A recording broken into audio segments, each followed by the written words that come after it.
অযোধ্যায় ঐতিহাসিক রাম মন্দির প্রতিষ্ঠার বর্ষপূর্তি উপলক্ষে বালুরঘাটে নদীঘাটে জ্বলল লক্ষ্য প্রদীপ।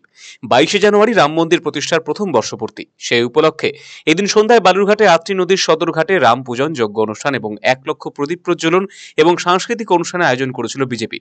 এদিন সন্ধ্যায় জ্বালানো হলো 1 লক্ষ প্রদীপ। নদীর ধারে সারি সারি প্রদীপের শিখা যেন এদিন দূর করে দেয় সমস্ত অন্ধকার, অশুভ শক্তি। বিজেপির উদ্যোগে আনা হলো বেনারস থেকে পুরোহিত। তারা এই দিন আত্রি নদীর তীরে সন্ধ্যা আরতি করেছেন, যা দেখতে ভিড় জমান বহু মানুষ। বালুঘাটের সাংসদ তথা বিজেপি রাজ্য সভাপতি সুকান্ত মজুমদার নিজেও সন্ধ্যা আরতি করেন নদীঘাটে। চলে আতশবাজি প্রদর্শনী।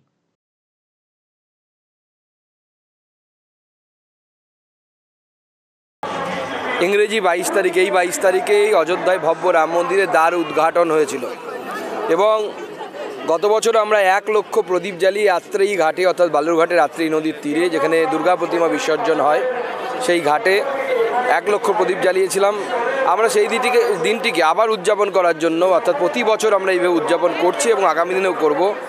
প্রায় 1 লক্ষ প্রদীপ আজকে আমরা জ্বালিয়েছি এবং তার সাথে গঙ্গা আরতি অর্থাৎ আত্রেয়ীকে গঙ্গার মনে করে তার আরতি, তার সাথে বাজি এবং বাজি প্রদর্শনী এবং তার সাথে কালচারাল প্রোগ্রাম। সকালে আমাদের বাচ্চারা প্রায় 400 বাচ্চা বালুরঘাট শহরে কনকনে ঠান্ডার মধ্যে অংশগ্রহণ করেছিল ভগবান রামচন্দ্রের চিত্র অঙ্কন প্রতিযোগিতায়।